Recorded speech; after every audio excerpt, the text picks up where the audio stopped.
2 days ago, Sam Altman went on TED and talked about the future of AI. So let's watch it together, shall we?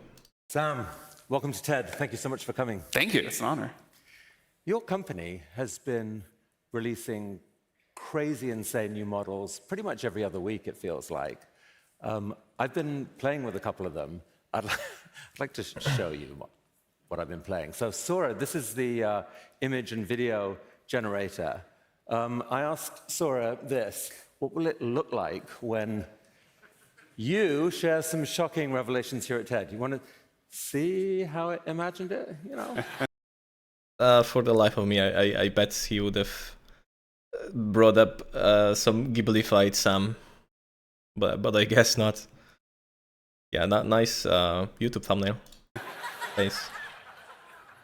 I mean, not bad, right? How would you grade that? 5 fingers on all hands. Very close to what I'm wearing, you know? I've never seen you quite that animated. You're normally No, I pretty don't. chill. I'm not that animated of a person. So maybe a B+. But this one genuinely astounded me when I asked it to come up with a diagram that shows the difference between intelligence and consciousness. Like, how would you do that? This is what it did. So this seems pretty good, and apparently he used Sora for this. A week ago, when I was testing capabilities of like Grok, Gemini, Sora, and ChatGPT, Sora didn't do too well. Although it did okay, right? But it didn't do as great as ChatGPT. This is like the quality I would expect from ChatGPT. I wonder if in the meantime they did some update or something, because this is pretty great. I mean, this is so simple, but it's incredible. What is the kind of process that would allow, like, this is clearly not just image generation, it's linking into the core intelligences that your overall model has. Yeah, the new image generation model is part of GPT-4o, so it's got all of the intelligence in there. And I think that's one of the reasons it's been able to do these things that people really love. I mean, if I'm a management consultant and I'm playing with some of this stuff, I'm thinking, uh-oh, what does my future look like? I mean, I think there's sort of 2 views you can take. You can say, oh man, it's doing everything I do. What's going to happen to me? Or you can say, like through every other technological revolution in history, okay, now there's this new tool. I can do a lot more. What am I going to be able to do? It is true that the expectation of what we'll have for someone in a particular job increases, but the capabilities will increase so dramatically that I think it'll be easy to rise to that occasion. Although I agree with some that there are those 2 ways that you can think about this, but I think he's slightly downplaying the fact that the LLMs, the image generation models or video generation models will create a vacuum of jobs. It will erase a lot of positions. I do think he's slightly downplaying that. This happens with all the tech breakthroughs, especially such significant ones as with the AI, the internet, and so on and so forth. Over the long term, it creates much more opportunities and supercharges the productivity of people that do want to learn this tech. So in the short term, I think it will be a downside and a net negative on the amount of jobs. So I think he's downplaying that slightly, maybe because over the long term, it's probably gonna be a net positive. So this impressed me too. I asked it to imagine Charlie Brown as thinking of himself as an AI. Came up. I am an artificial intelligence. I process inputs and produce outputs. But do I feel those thoughts or just simulate them? Is there a difference between thinking and simulating thinking? What? Is there a difference between thinking and simulating thinking? Maybe I only appear to think. I wonder if humans feel this way too, like they're pretending to be conscious. What is it's starting to get like deep philosophical. What's the difference between thinking and simulating thinking?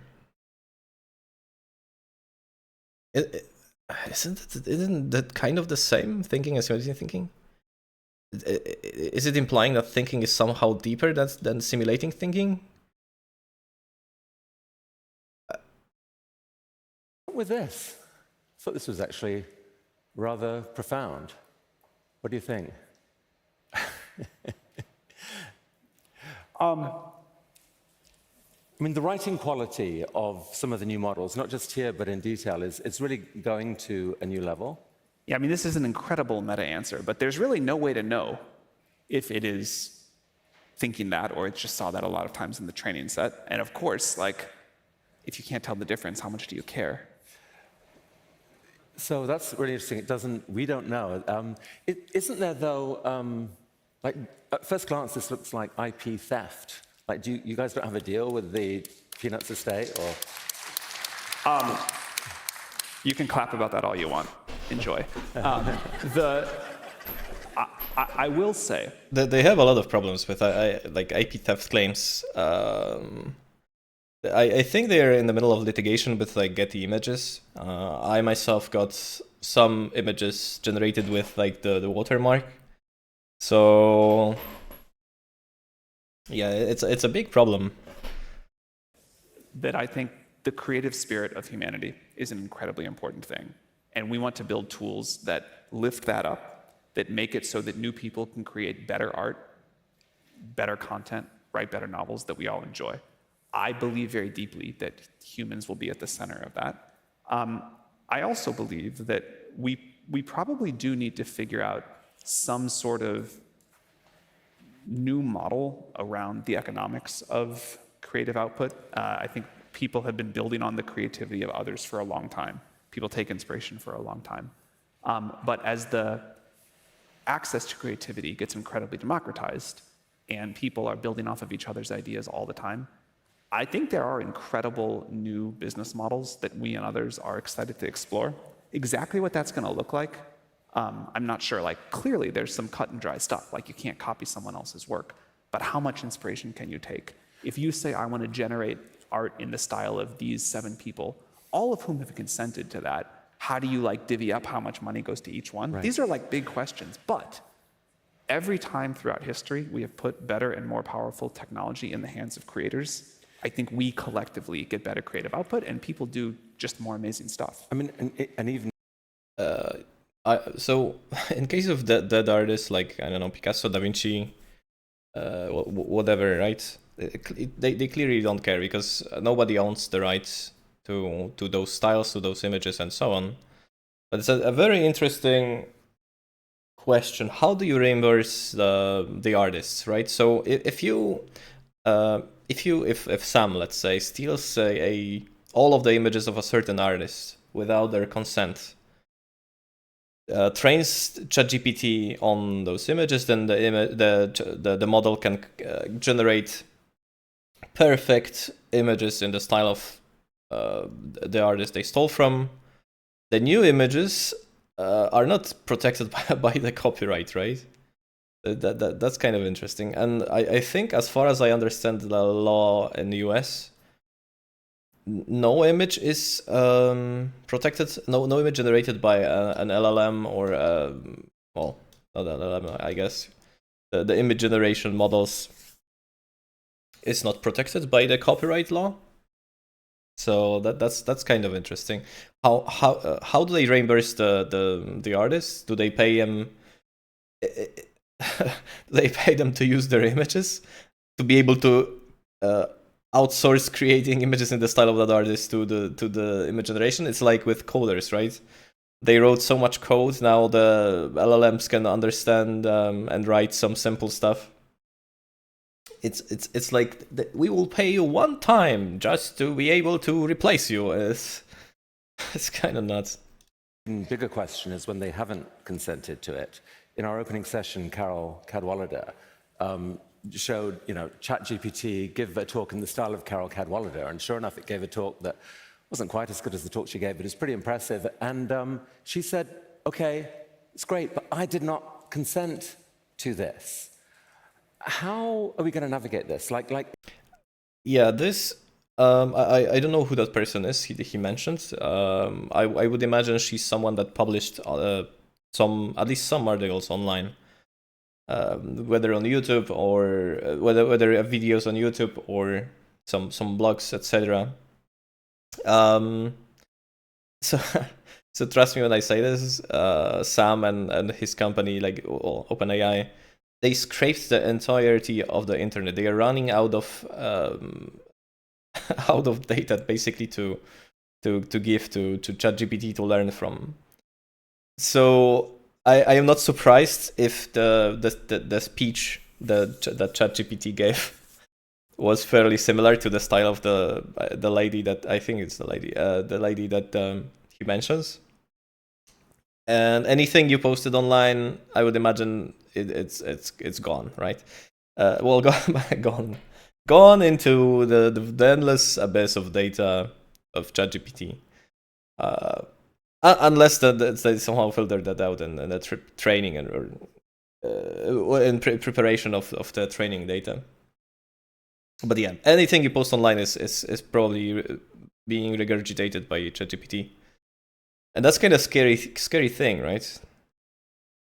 Isn't there a way, should it just be people who consented, or shouldn't there be a model that somehow says that any named individual in a prompt whose work is then used, they should get something for that? So right now, if you use our image gen thing and say, I want something in the style of a living artist, it won't do that. But if you say I want it in the style of this particular like kind of vibe, or this studio, or this art movement, or Studio Ghibli, maybe, whatever, it will. And obviously, if you're like, output a song that is like a copy. Let's be honest, the creator of Studio Ghibli is not happy about about all the image generation. I think he, in response to like art generated by images, he said that it's an insult to life itself. So he's no Copy of the song, not happy. won't do that. The question of like where that line should be and how people say like this is too much, we sorted that out before with copyright law and kind of what fair use looks like. Yeah, fair use it's like fair use seems like a loophole, right? It's like right what I'm doing right now. I am watching a TED and adding my own commentary, my own opinions, my own whatever to on top, right? With my camera, bottom right, so on. So in theory, I am transforming this into something more, or some not necessarily more. Let's say something else, because I am adding those elements on top. So, and that's fair use on YouTube, right? React content. So it's like, is he saying that ChatGPT is reacting to that content and remaking it? I think in the world of AI, there will be a new model that we figure out. But right from now, the point of view, I mean, the world's full of creative people are some of the angriest people right now, or the most scared people about AI. And the difference between feeling your work's being stolen from you and your future is being stolen from you, and feeling your work is being amplified and can be amplified, those are such different feelings. And if we could shift to the other one, to the second one, I think that really changes how much humanity as a whole embraces all this. Well, again, I would say some creative people are very upset. Some creatives are like, this is the most amazing tool ever. I'm doing incredible new work. But, like, it's definitely a change. And I have a lot of, like, empathy to people who are just like, I wish this change weren't happening. I liked the way things were before. Sorry. But in principle, you can calculate from any given prompt how much. There should be some way of being able to calculate what percentage of a subscription revenue or whatever goes towards each answer. In principle, it should be possible if one could get the rest of the rules figured out. And it's obviously complicated. You could calculate some kind of revenue share, no? If you're a musician and you spend your whole life, your whole childhood, whatever, listening to music, and then you get an idea and you go compose a song that is inspired by what you've heard before, but a new direction, it'd be very hard for you to say, like, this much was from this song I heard when I was 11, this much from when I saw. But that's right. But we're talking here about the situation where someone specifically in a prompt names someone. Yeah, so well, again, right now, if you try to like go generate an image in a main style, we just say that our living, we don't do it. But that's an image, right? I think what the guy on the left is saying, he's building up on the example he gave earlier about the speech. And apparently the lady used her own name, and it gave a speech in her style, in general style, I would imagine. And some, they built something that can generate images out of, well, not now out of nothing, more or less. Or create a speech out of nothing, so which is basically a math equation. So Sam, let's be honest, you guys can figure it out. But I think it would be cool to figure out a new model where if you say, I want to do it in the name of this artist and they opt in, there's a revenue model there. That's okay. I think that's a good thing to explore. So I think the world should help you figure out that model quickly, and I think it will make a huge difference, actually. I want to switch topics quickly. The battle between your model and open source, how much were you shaken up by the arrival of DeepSeek? I think open source has an important place. We actually just last night hosted our first community session to kind of decide the parameters of our open source model and how we want to shape it. We're going to do a very powerful open source model. Yeah. When he's saying open source is a very big priority for them, I don't mind, man. As far as I know, OpenAI is named the way it is named because it was supposed to create open source AI for the masses, right? It was not. It was a non-profit. It still is a non-profit. At least a part of it is. Meaning, I think there is a non-profit.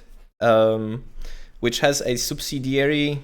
I might be using this term wrong, but basically the non-profit is on top, and they have a for-profit OpenAI, which is generating revenue, and it's closed source, so it's like, Sam, man, it's like, just look at this face. It's like he's lying. I think this is important. We're going to do something near the frontier, I think, better than any current open source. Yeah, of course, everything they do is better, obviously. But it's like the open source is very important.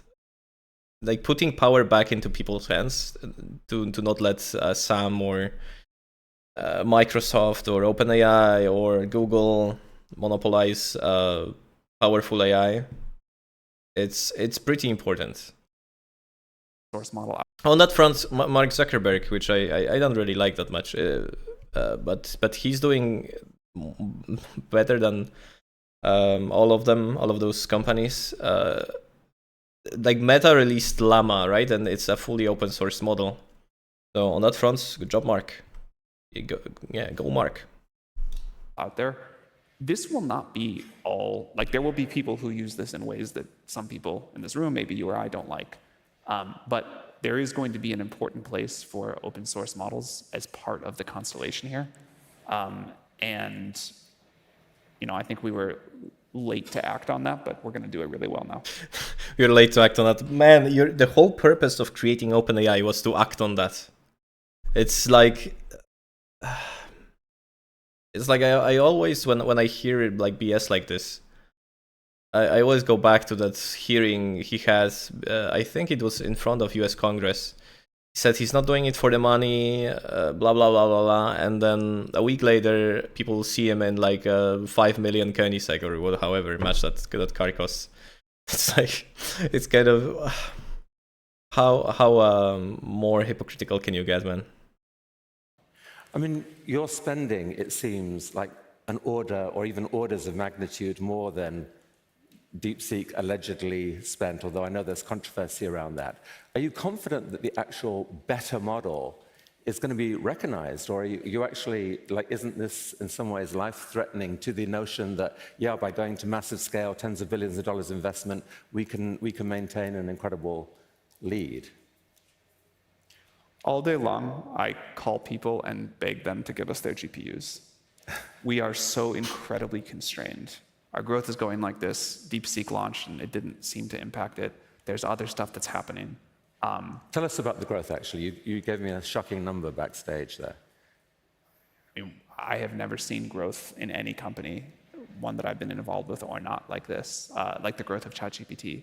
It's really fun. I feel like great. So, not well. Obviously, like the product they made is great and all, and like the most recent growth,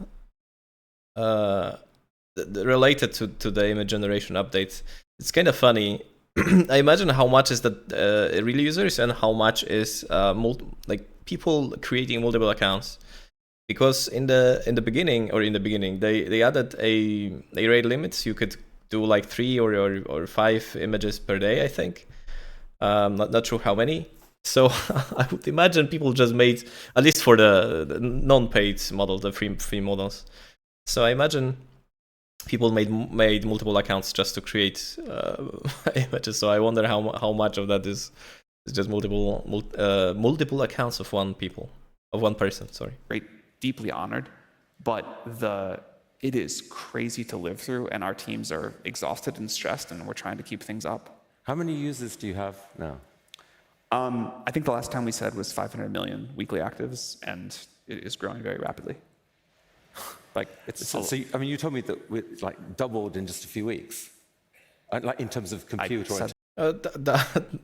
Doubled, yeah. So I wonder how much of that is just fake accounts, or like multiple accounts of the same people. That privately, but I guess. Oh. I misremembered, Sam. That's all right. I'm sorry. We can edit that out. That's okay. That's okay. No problem. No one here would tweet it. It's growing very fast. So you're confident. You're seeing it grow, take off like a rocket ship. You're releasing incredible new models all the time. What are you seeing in your best internal models right now that you haven't yet shared with the world, but you would love to hear on this stage? So first of all, you asked about, are we worried about this model or that model? There will be a lot of intelligent models in the world. Very smart models will be commoditized to some degree. I think we'll have the best, and for some use, you'll want that.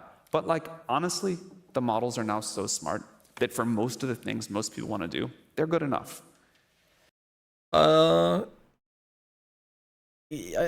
kind of agree. Well, at least in very specific tasks and stuff, right? Like summarizing and like distilling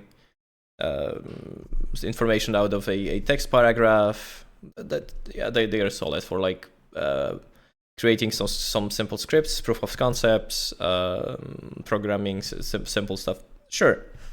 But we still have a long ways to go on actual serious stuff. I hope that'll change over time because people will raise their expectations. But like if you're kind of using ChatGPT as like a standard user, the model capability is very smart. But we have to build a great product, not just a great model. And so there will be a lot of people with great models, and we will try to build the best product. And people want their image gen, you said some Sora examples for video earlier. They want to integrate it with all their stuff. We just launched a new feature called just still called memory, but it's way better than the memory before, where this model will get to know you over the course of your lifetime. Yeah, I would imagine this can get pretty crazy and pretty creepy. Whenever I see that the message from ChatGPT will remember this, it's or something like this, right? It's like some old RPG game when an NPC will remember this. It can get creepy. And we have a lot more stuff to come to build like this great integrated product. And I fear for the psyche of humanity in a few years' time. Like, imagine how sophisticated and how great will be the chatbots for lonely men, women, whatever, over the course of days, weeks, months. The chatbot will get to know you more and interact with you on deeper levels. I would imagine you can get hooked on that. It's kind of scary, man. And I think people will stick with that. So there will be many models, but I think we will, I hope, continue to focus on building the best defining product in the space. I mean, after I saw your announcement yesterday that you've now, ChatGPT will know all of your query history, I entered, "Tell me about me, ChatGPT, from what you know." And my jaw dropped, Simon. It was shocking. It knew who I was and all these sort of interests that hopefully mostly were pretty much appropriate and shareable. But it was astonishing, and I felt the sense of real excitement, a little bit queasy, but mainly excitement actually at how much more that would allow it to be useful to me. One of our researchers tweeted, kind of like yesterday or this morning, that the upload happens bit by bit. It's not, it's not that you plug your brain in one day, but it's you will talk to ChatGPT over the course of your life. At some day, maybe if you want, it'll be listening to you throughout the day and sort of observing what you're doing, and it'll get to know you, and it'll become this extension of yourself, this companion, this thing that just tries to help you be the best, do the best you can. It sounds great, Sam, but I'm not sure if it's like the doomer in me. I do like AI, and I think it's gonna be a net positive overall. But this sounds kind of scary, man. Who has access to all the data that it gathers? Like, where does it store it, Sam? Does OpenAI store it and has full access to it? Man. In the movie Her, the AI basically announces that she's read all of his emails and decided he's a great writer and sends. Oh, spoiler alert! I never saw the movie. Persuades a publisher to publish him. Is that might be coming sooner than we think? Interesting notion that you'll have AI managers that will just think for us, and based on our, let's say, expertise, knowledge, and so on, pitch us to different companies or maybe different AI managers for work. That sounds pretty interesting. I don't think it'll happen exactly like that, but yeah, I think something in the direction where AI, you don't have to just go to ChatGPT or whatever and say, I have a question, give me an answer, but you're getting proactively push things that help you, that make you better, whatever. That does seem like it's soon. So what have you seen that's coming up internally that you think is going to blow people's minds? Give us at least a hint of what the next big jaw dropper is. The thing that I'm personally most excited about is AI for science at this point. I think I am a big believer that the most important driver of the world and people's lives getting better and better is new scientific discovery. We can do more things with less. We sort of push back the frontier of what's possible. We're starting to hear a lot from scientists with our latest models that they're actually just more productive than they were before. That's actually mattering to what they can discover. What's a plausible near? Yeah, science and medicine is what I'm excited about. Especially, aside from supercharging my productivity, obviously, right? If we can, it's like with AlphaFold, right? The AI that's folding protein. If we can supercharge medicine like that, or science, or basically progress humanity, not just earn big bucks, that sounds pretty cool. Discovery, like room temperature. Superconductors, that would be a great one. Yeah. Is that possible?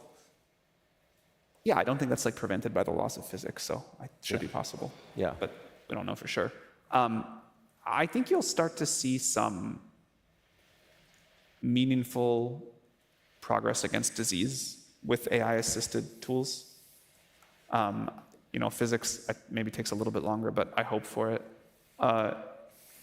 So that's one direction. Another that I think is big is starting pretty soon, in the coming months. Software development has already been pretty transformed. It's quite amazing how different the process of creating software is now than it was 2 years ago.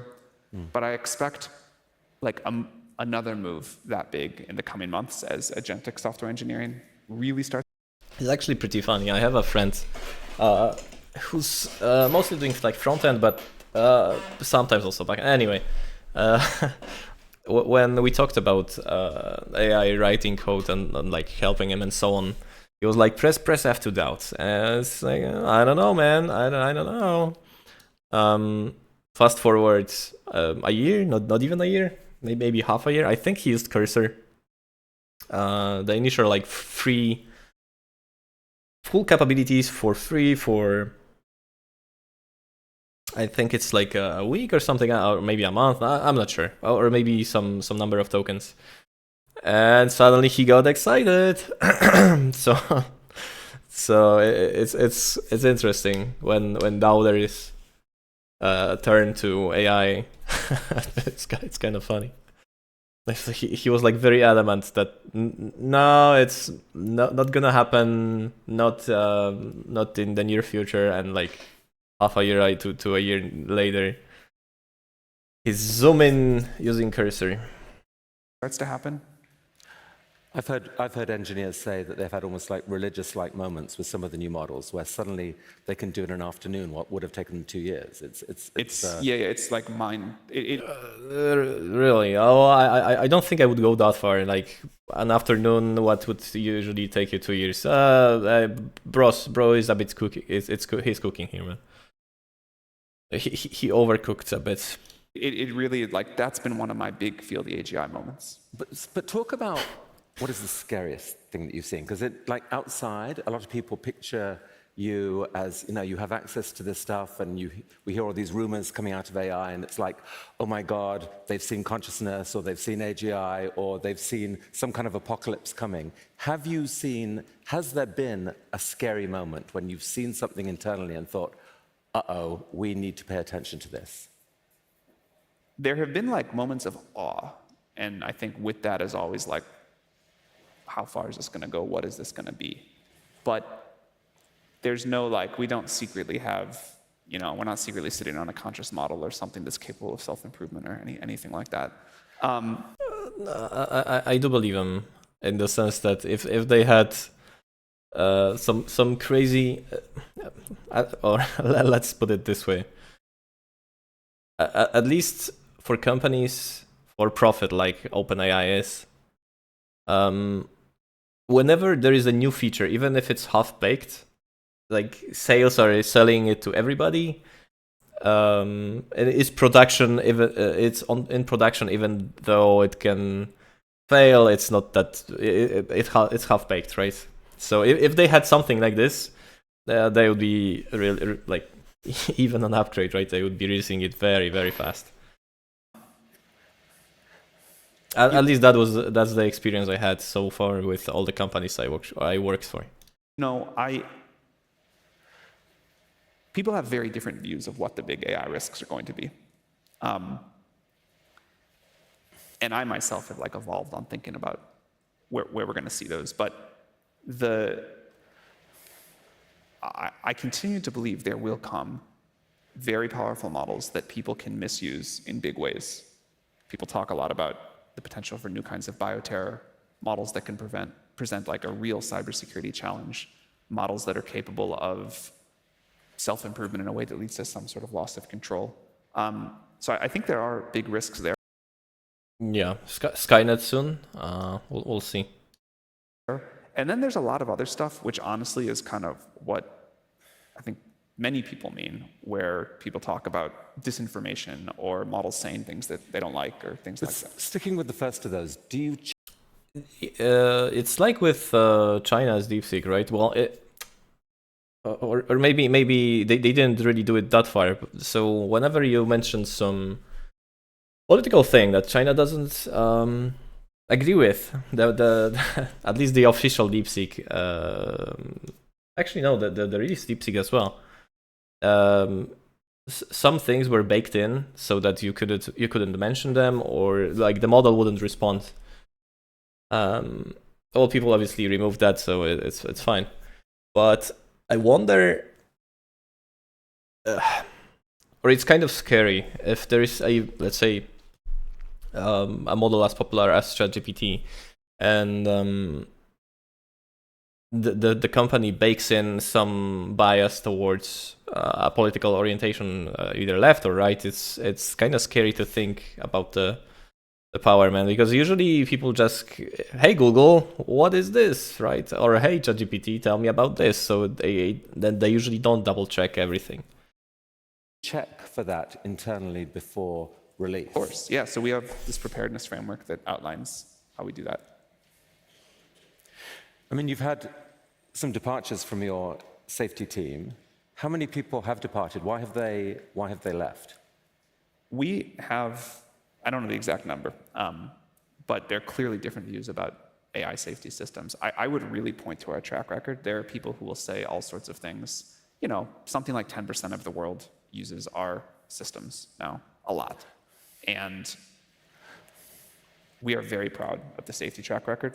But track record isn't the issue in a way, because No, it what kind of we're is. talking about an exponentially growing power that where we fear that we may wake up one day and the world is ending. So it's really not about track record. It's about plausibly saying that the pieces are in place to shut things down quickly if we see a danger. Oh, yeah. No, of course that's important. You don't like wake up one day and say, hey, we didn't have any safety process in place. Now we think the model's really smart. So now we have to care about safety. You have to care about it all along this exponential curve. Of course, the stakes increase and there are big challenges, but the way we learn how to build safe systems is this iterative process of deploying them to the world, getting feedback while the stakes are relatively low, learning about like, hey, this is something we have to address. And I think as we move into these agentic systems, there's a whole big category of... Yeah, more or less he's right. He won't know if there is a whole... Like, basically the systems are too big to know. You can do your best, you implement development lifecycle, and in that you bake in security from the beginning. But you cannot be 100% certain. So yeah, you kind of iterate, double check, triple check, and so on. And later we will find out that there is some, well, there is a number of jailbreaks, but it's not even about the jailbreak now, right? It's about like a much bigger problem. I think the moderator is implying the Skynet problem, right? It gets too powerful, and what can we do to be safe? New things we have to learn to address. So let's talk about agentic systems and the relationship between that and AGI. I think there's confusion out there. I'm confused. So artificial general intelligence, it feels like ChatGPT is already a general intelligence. I can ask it about anything and it comes back with an intelligent answer. Why isn't that AGI? It doesn't, first of all, you can't ask it anything. That's very nice of you to say, but there's a lot of things that it's still embarrassingly bad at. But even if we fix those, which hopefully we will, it doesn't continuously learn and improve. It can't go get better at something that it's currently weak at. It can't go discover new science and update its understanding and do that. And it also kind of can't, even if we lower the bar, it can't just sort of do any knowledge work you could do in front of a computer. I actually, even without the sort of ability to get better at something it doesn't know yet, I might accept that as a definition of AGI. But the current systems, you can't say like, hey, go do this task for my job, and it goes off and clicks around the internet and calls someone and looks at your files and does it. And without that, it feels definitely short of it. I mean, do you guys have internally a clear definition of what AGI is? And when do you think that we may be there? It's one of these, it's like the joke, if you got 10 OpenAI researchers in a room and asked to define AGI, you'd get 14 definitions. That's worrying, though, isn't it? Because that has been the mission initially. We're going to be the first to get to AGI. We'll do so safely. But we don't have a clear definition of what... Safely, maybe they recently started leaning more towards safety, but I think on the forefront of safety is Anthropic, right? And they are pushing other AI companies to also implement safety on the same level as they are. What it is. I was going to finish the answer. What I think matters, though, And what people want to know is not where is this one, magic moment of we finished, but given that what looks like is going to happen is that the models are just going to get smarter and more capable and smarter and more capable and smarter and more capable on this long exponential.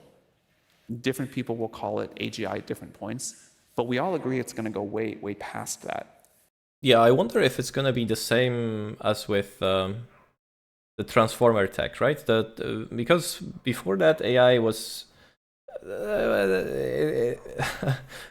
you could build a very specialized AI, and but like the LLMs only got better because of the transformer tech. So I wonder if there is going to be like this one quote unquote small breakthrough that will just change everything.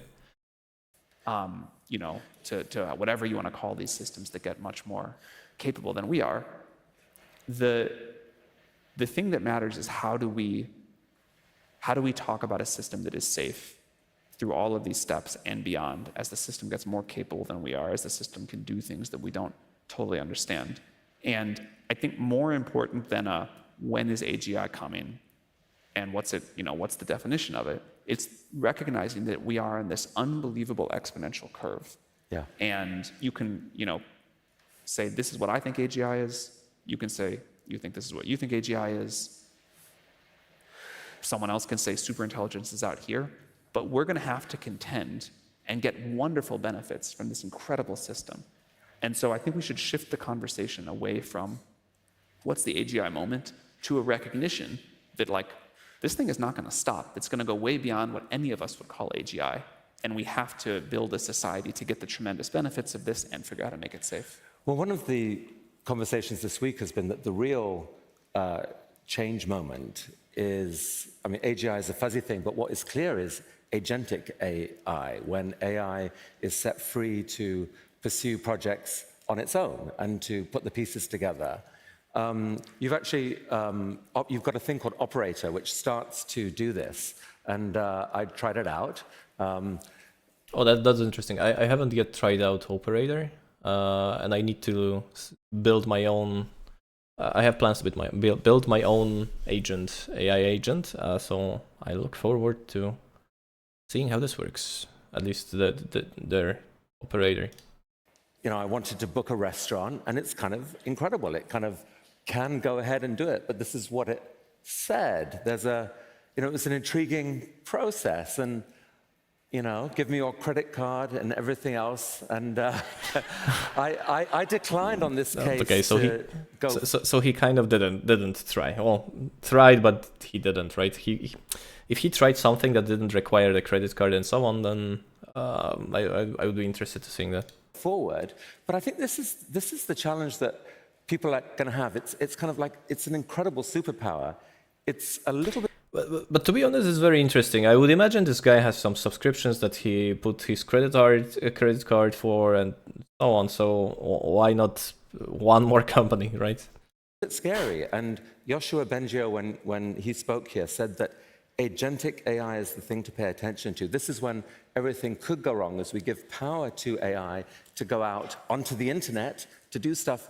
Going out onto the internet was always, in the sci-fi stories, the moment where escape happened and potential things could go horribly wrong. How do you both release agentic AI and have guardrails in place that it doesn't go too far? I wonder if in the future, so how, okay, let's say OpenAI makes an AI agent that's like 99% correct in what it does. Let's say, right? What in case the 1%, I wanted to buy something, it bought something else, I don't want that thing. In Europe we can return things, so maybe that's one thing, but it does something. It books a flight, and maybe some airline doesn't want to reverse the charge. But it was not me, right? It was the AI agent. So first of all, obviously you can choose not to do this and say, I don't want this. I'm going to call the restaurant and read them my credit card over the phone. I could choose, but someone else might say, oh, hey, go out, ChatGPT. Read the credit card number over the phone. Dear God. Onto the internet at large and rewrite the internet to make it better for humans or whatever. Yeah, I mean, the point I was going to make is just with any new technology, it takes a while for people to get comfortable. I remember like when I wouldn't put my credit card on the internet because my parents had convinced me like someone was going to read the number and you had to fill out the form and then call them. And then we kind of all said, okay, we'll like build anti-fraud systems and we can get comfortable with this. I think people are going to be slow to get comfortable with agentic AI in many ways. But I also really agree with what you said, which is that even if some people are comfortable with it and some aren't, we are going to have AI systems clicking around the internet. And this is, I think, the most interesting and consequential safety challenge we have yet faced, because AI that you give access to your systems, your information, the ability to click around on your computer, now those, when the AI makes a mistake, it's much higher stakes. It is the gate on. So we talked earlier about safety and capability. I kind of think they're increasingly becoming one-dimensional. Like, a good product is a safe product. You will not use our agents if you do not trust that they're not going to like empty your bank account or delete your data or who knows what else. And so people want to use agents that they can really trust, that are really safe. And I think we are gated on our ability to make progress, on our ability to do that, but it's a fundamental part of the product. Yeah, I think when the agents get good enough, people will start using them to do like small, inconsequential stuff and then get more and more comfortable with bigger and more risky, quote-unquote, stuff. Well, risky in the sense that for a human, it's unless human makes a mistake, like 99% of the time human will correctly do something, right? And we will start trusting it more and more. In a world where agency is out there and say that, maybe it's open model. But then people will, well, they already are like putting AI slop over the internet, right? The scary thing is that we will populate the internet with bots. There already are bots, but some are useful, some are annoying. You can more or less tell. But when like half the internet will be AI agents, oh man. Are widely distributed, and some. Well, maybe we will go offline more. Or more AI-generated slop on Instagram or TikTok to scroll through. And people will just, instead of doing anything, AI just will do everything, and then we'll just scroll, doom scroll. That's a sad vision. Someone says, okay, AGI, I want you to go out onto the internet and, spread a meme however you can, that X people are evil or whatever it is. It doesn't have to be an individual choice. A single person could let that agent out there, and the agent could decide, well, in order to execute on that function, I've got to copy myself everywhere. And, like, are there red lines that you have clearly drawn internally where you know what the danger moments are and that we cannot put out something that could go beyond this? Yeah, so this is the purpose of our preparedness framework. We'll update that over time, but we've tried to outline where we think the most important danger moments are, or what the categories are, how we measure that, and how we would mitigate something before releasing it. I can tell from the conversation you're not a big AI fan. No, actually, on the contrary, I use it every day. I'm awed by it. I think this is an incredible time to be alive. I wouldn't be alive any other time, and I cannot wait to see where it goes. But we've been holding, I think it's essential to hold, like, we can't divide people. How did some get this idea that this guy doesn't like AI? So my impression was that this guy uses AI fair bit. I didn't know that he uses it every day, but like he uses AI fair bit, but he's very scared about the possible security ramifications, right? Sam, man, you don't understand people very well, Sam, do you? People into those camps. You have to hold a passionate belief in the possibility, but not be over-seduced by it because things could go horribly wrong. No,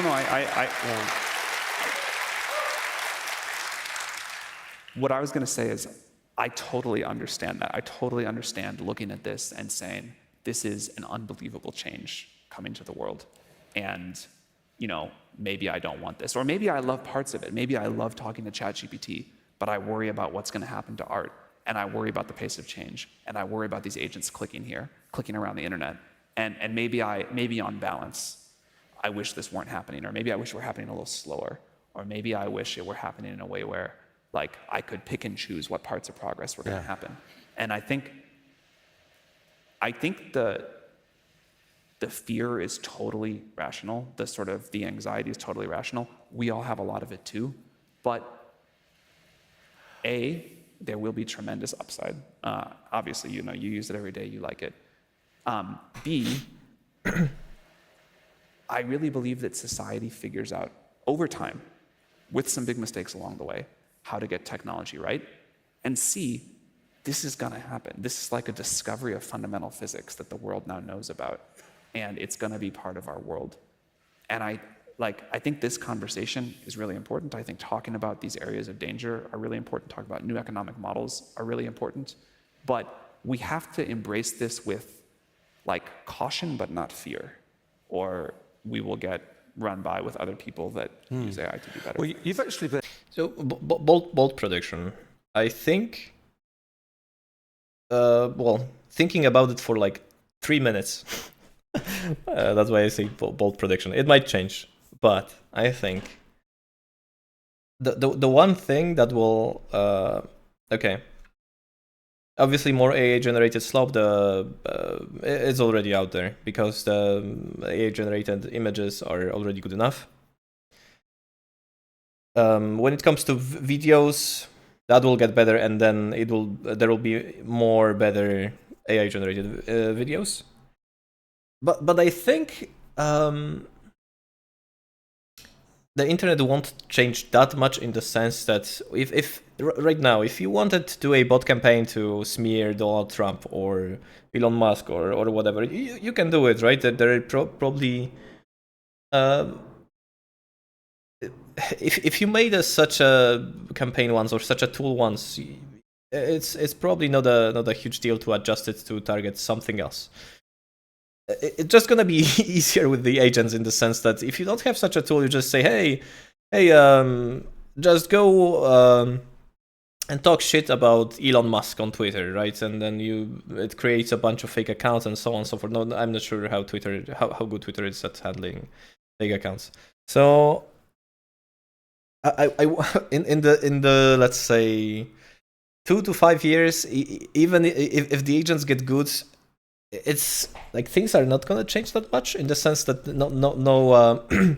obviously we will benefit from the autonomy that AI agents have, but right, for like doing work and stuff. But in terms of like misinformation and so on, maybe they will be slightly more accurate and stuff, but I don't think it's gonna change that much. Been one of the most eloquent proponents of safety. You testified in the Senate. I think you said basically that we should form a new safety agency that licenses any effort, i.e. it will refuse to license certain efforts. Do you still believe in that policy proposal? I have learned more about how the government works. I don't think this is quite the right policy proposal. What is the right policy proposal? But I do think the idea that as these systems get more advanced and have legitimate global impact, we need some way, you know, maybe the companies themselves put together the right framework or the right sort of model for this, but we need some way that very advanced models have external safety testing and we understand when we get close to some of these danger zones. I very much still believe in that. It struck me as ironic that a safety agency might be what we want, and yet agency is the very thing that is unsafe. There's something odd about the language there, but anyway. That's a very nice way to put it. Very, very eloquent way to put it. I'm trying to click on the slide, and it's not going. So I asked. Can I say one more thing? Yes, on that? please. Yeah, I do think this concept of we need to define rigorous testing for models, understand what the threats that we collectively, society, most want to focus on, and make sure that as models are getting more capable, we have a system where we all get to understand what's being released in the world.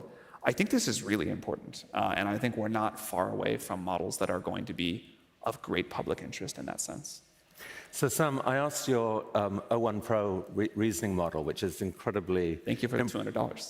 $200 a month. It's Okay, he's got deep pockets. a bargain at the price. I said, what is the single most penetrating question I could ask you? It thought about it for 2 minutes. 2 minutes. You want to see the question? I do. Sam, given that you're helping create technology that could reshape the destiny of our entire species, who granted you, or anyone, the moral authority to do that? And how are you personally responsible, accountable, if you're wrong? No, it was good. That was impressive. You've been asking me versions of this for the last half hour. What do you think? But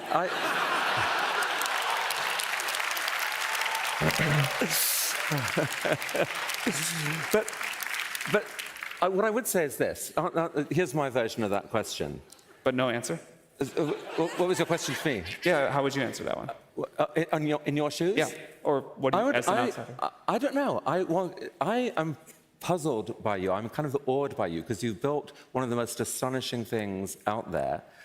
There are two narratives about you out there. One is, you are this incredible visionary who's done the impossible, and you shocked the world with far fewer people than Google. You came out with something that was much more powerful than anything you've done. I mean, it is amazing what you've built. But the other wasn't this like far fewer people than Google?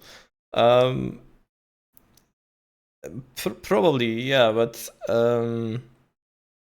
I think without the paper on transformers from Google, this would never happen, right? So, not that I'm like pro Google or anything, but other narrative is that you have shifted ground, that you've shifted from being open AI, this open thing, to the allure of building something super powerful. And you've lost some of your key people. There's a narrative out there. Some people believe that you're not to be trusted in this space. I would love to know who you are. What is your narrative about yourself? What are your core values, Sam, that can give us, the world, confidence that someone with so much power here is entitled to it? Look, I think like anyone else, I'm a nuanced character that doesn't reduce well to one. And entitled to it. He just made something and took the power. Like, nobody's entitled to anything. Mention here, so probably some of the good things are true, and probably some of the criticism is true. In terms of OpenAI, our goal is to make AGI and distribute it, make it safe for the broad benefit of humanity. I think by all accounts, we have done a lot in that direction. Clearly, our tactics have shifted over time. I think we didn't really know what we were going to be when we grew up. We didn't think we would have to build a company around this. We learned a lot about how it goes and the realities of what these systems were going to take from capital. But I think we've been, in terms of putting incredibly capable AI with a high degree of safety in the hands of a lot of people and giving them tools to sort of do whatever amazing things they're going to do, I think it'd be hard to give us a bad grade on that. I do think it's fair that we should be open sourcing more. I think it was reasonable for all of the reasons that you asked earlier, as we weren't sure about the impact these systems were going to have and how to make them safe, that we acted with precaution. I think a lot of your questions earlier would suggest at least some sympathy to the fact that we've operated that way. But now I think we have a better understanding as a world, and it is time for us to put very capable open systems out into the world. If you invite me back next year, you will probably yell at me for somebody who's misused these open source systems and say, why did you do that? That was bad. You should have not gone back to your open roots. But, we're not going to there's trade-offs in everything we do. And we are one player in this, one voice in this AI revolution, trying to do the best we can and kind of steward this technology into the world in a responsible way. we've definitely made mistakes. We'll definitely make more in the future. On the whole, I think we have, over the last almost decade, it's been a long time now, we have mostly done the thing we've set out to do. We have a long way to go in front of us. Our tactics will shift more in the future, but adherence to this sort of mission and what we're trying to do, I think very strong. There's you posted this. Yeah, the mission is to make a boatload of money. Not that I scorn Sam Altman for doing that. No, but yeah, that hasn't shifted. After shifting, obviously, from non-profit to profit. Well, so they are doing a great job at that. However, I wonder what's the balance sheet of OpenAI. Like, he tweeted a few times that they were losing money. here's the Ring of Power from Lord of the Rings. Your rival. Wait, let's see the fingers. 2, 3, 4, 5. It looks not bad. This looks like a thumb. I would imagine the Elvish is not or wasn't. Actually, not sure if it was only on the inside or outside. Well, I will say, not your best friend at the moment, Elon Musk claimed that he thought that you'd been corrupted by the Ring of Power, an allegation that, by the way, an allegation. Hi, Steve. An allegation that could be applied to Elon as well, to be fair. But I'm curious. People, you have. I might respond. I'm thinking about it. I might say something. It's in everyone's mind as we see technology CEOs get more powerful, get richer, is can they handle it? Or does it become irresistible? Does the power and the wealth make it impossible to sometimes do the right thing, and you just have.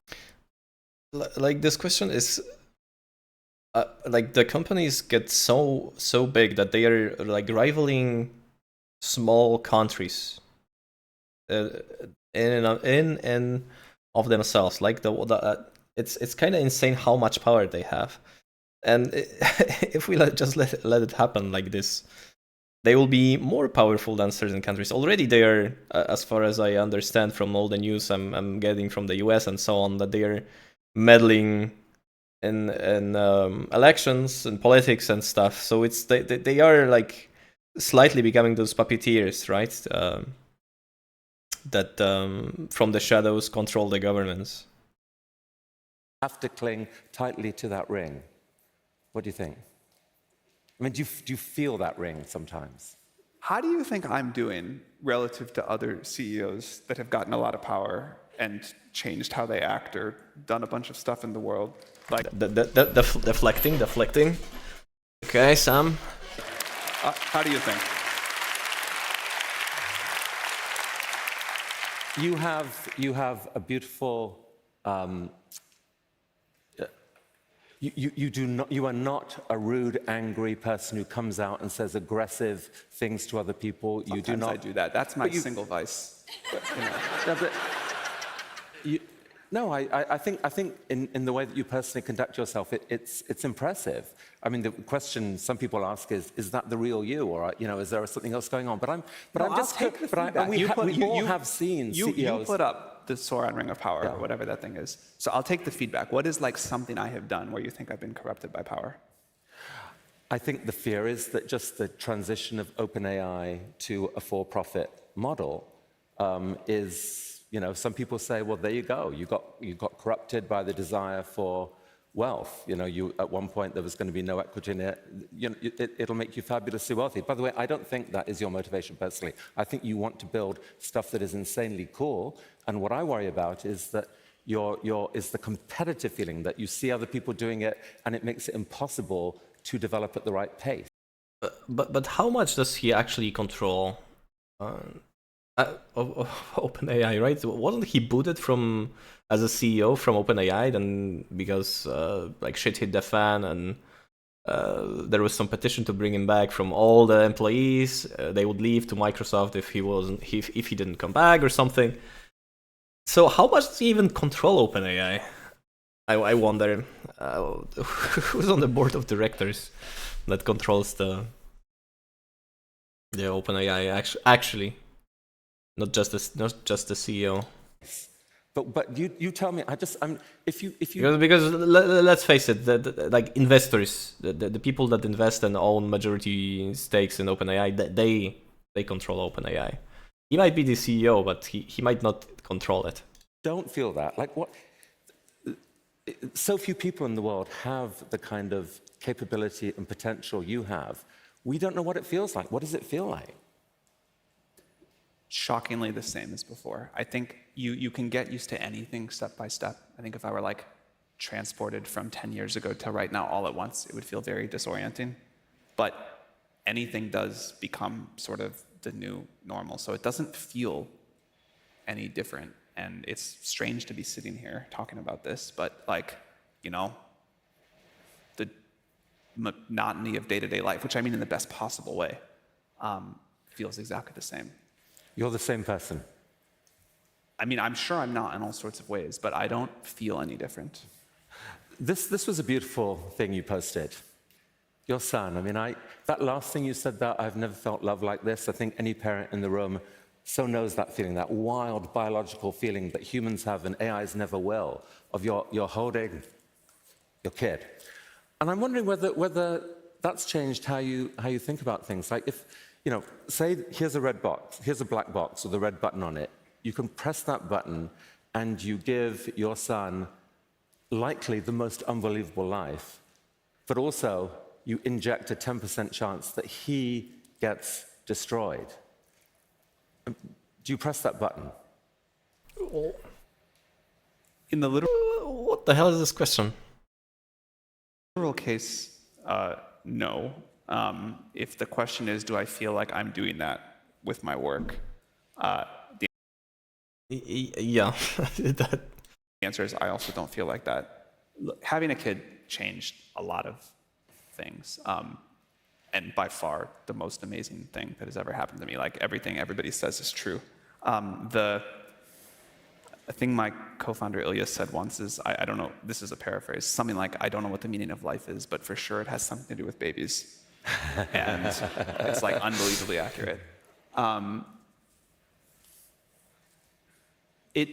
It changed how much I'm willing to like spend time on certain things, and like the kind of cost of not being with my kid is just like crazily high.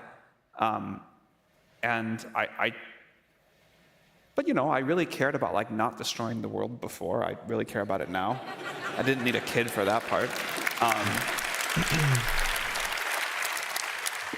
I mean, I definitely think more about like what the future will be like for him in particular, but I feel like a responsibility to do the best thing I can for the future of everybody. Tristan Harris gave a very powerful talk here this week in which he said that the key problem, in his view, was that you and your peers in these other models all feel basically that the development of advanced AI is inevitable, that the race is on, and that there is no choice but to try and win that race and to do so as responsibly as you can. And maybe there's a scenario where your super intelligent AI can... Well, some countries do that as responsibly as anyone can. I highly doubt it. There will always be like a bad actor that will just ignore the rules and just does it, right? The fastest way they can. Act as a brake on everyone else's or something like that. But the very fact that everyone believes it is inevitable means that is a pathway to serious risk and instability. Do you think that you and your peers do feel that it's inevitable? And can you see any pathway out of that where we could collectively agree to just slow things down a bit, have society as a whole weigh in a bit and say, no, we don't want this to happen quite as fast. It's too disruptive. First of all, I think people slow things down all the time because the technology is not ready, because something's not safe enough, because something doesn't work. There are, I think, all of the efforts hold on things, pause on things, delay on things, don't release certain capabilities. So I think this happens, and again, like, this is where I think the track record does matter. If we were rushing things out and there were all sorts of problems, either the product didn't work as people wanted it to, or there were real safety issues or other things there. And I will. Well, weren't there a bunch of problems with their images? Or the recently released model for image generation for ChatGPT, like creating a bunch of, not sure if it was copyrighted, but like skirting the line. So and I think they started censoring and putting more restrictions on ChatGPT to stop doing that. So we'll come back to a change we made. I think you could do that. There is communication between most of the efforts. With one exception, I think all of the efforts care a lot about AI safety. And I think that people, I'm obviously not going to say. And I think that there's really deep care to get this right. I think the caricature of this is just like this crazy. So the exception is probably Elon, right? Race or sprint or whatever, misses the nuance of people are trying to put out models quickly and make great products for people, but people feel the impact of this so incredibly that, you know, I think if you could go sit in a meeting in OpenAI or other companies, you'd be like, oh, these people are really kind of caring about this. Now, we did make a change recently to how we think about one part of what's traditionally been understood as safety, which is with our new image model. We've given users much more freedom on what we would traditionally think about as speech harms. You know, if you try to get offended by the model, will the model let you be offended? And in the past, we've had much tighter guardrails on this. But I think part of model alignment is following what the user of a model wants it to do within the very broad bounds of what society decides. So if you ask the model to depict a bunch of violence or something like that, or to sort of reinforce some stereotype, there's a question of whether or not it should do that. And we're taking a much more permissive stance. Now, there's a place where that starts to interact with real world harms that we have to figure out how to draw the line for. But, you know, I think there will be cases where a company says, okay, we've heard the feedback from society. People really don't want models to censor them in ways that they don't think make sense. That's a fair safety negotiation. But to the extent that this is a problem of collective belief, the solution to those kinds of problems is to bring people together and meet at one point and make a different agreement. If there was a group of people, say here or out there in the world, who were willing to host a summit of the best ethicists, technologists, but not too many people, small, and you and your peers, to try to crack what agreed safety lines could be across the world, would you be willing to attend? Would you urge your colleagues to come? Of course, but I'm much more interested in what our hundreds of millions of users want as a whole. You know, I think like a lot of the room has historically been decided in small elite summits. One of the cool new things about AI is our AI can talk to everybody on Earth. And we can like learn the collective value preference of what everybody wants, rather than have a bunch of people who are like blessed by society to sit. That's actually a cool approach. To see what the users want and not arbitrarily decide like the top 5 AI CEOs in a room and make these decisions. I think that's very cool. And I think you will see us do more in that direction. And when we have gotten things wrong because the elites in the room had a different opinion about what people wanted for the guardrails on image gen than what people actually wanted, and we couldn't point to real world harm, so we made that change, I'm proud of that. I mean, there is a long... that's actually a point for an OpenAI. track record of unintended consequences coming out of the actions of hundreds of millions of people. And there are also 100 people in a room making right, and the hundreds of millions of people don't have control over, they don't necessarily see what the next step could lead to. I am hopeful that That is totally accurate and totally right. I am hopeful that AI can help us be wiser, make better decisions, can talk to us, and if we say, hey, I want thing X, rather than like the crowd spin that up, AI can say, hey, totally understand that's what you want. If that's what you want at the end of this conversation, you're in control, you pick, but have you considered it from this person's perspective, or the impact it'll have on this people? Like, I think AI can help us be wiser and make better collective governance decisions than we could before. Is he saying that they are using collected data from the millions of users they have and running the decisions based on the data through ChatGPT? So is ChatGPT making decisions? Well out of time. Sam, I'll give you the last word. What kind of world do you believe, all things considered, your son will grow up into?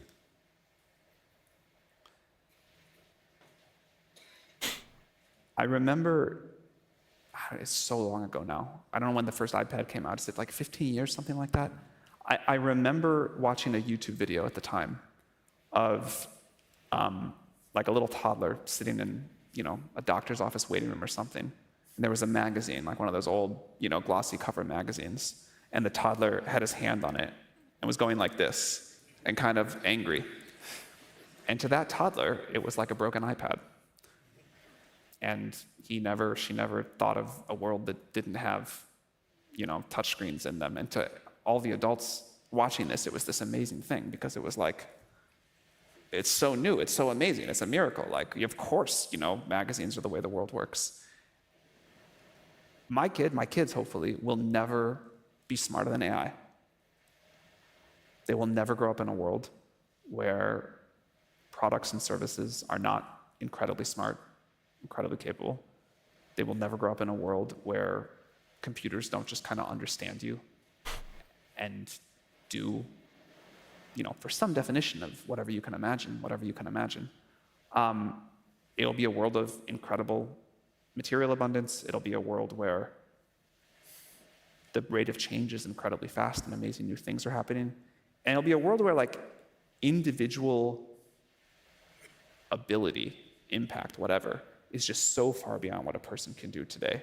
I hope that my kids and all of your kids will look back at us with some like pity and nostalgia and be like, they lived such horrible lives, they were so limited, the world sucked so much.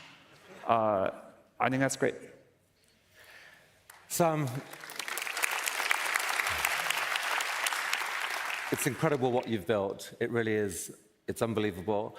I think over the next few years, you're going to have some of the biggest opportunities, the biggest moral challenges, the biggest decisions to make of perhaps any human in history, pretty much. You should know that everyone here will be cheering you on to do the right thing. We will do our best. Thank you very much. Thank you for coming to TED. Thank you. Sam. He just left. Thank you. Thank you very much. Enjoyed it. Thanks. Well, he's a busy man and he has to run.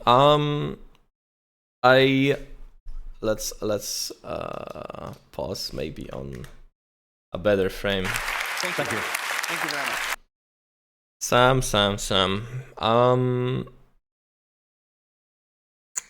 I would like your vision to come true. The one thing is, like, the scary thing is the problem that everything is like a tool such as powerful as AI is an amplifier. Like money is an amplifier. Any tool is an amplifier of all sorts of different things. Meaning, if you have access to the most powerful tool, then or if you have to pay a certain amount of money, or if a tool is closed source, I worry that the amplifier will only help rich get richer, and instead of your vision, like the world of overabundance. I am hopeful for AI. I like it. I think it's great, amazing. It will supercharge us. But at what cost? We'll see. Thank you for watching. See you in the next one. Bye.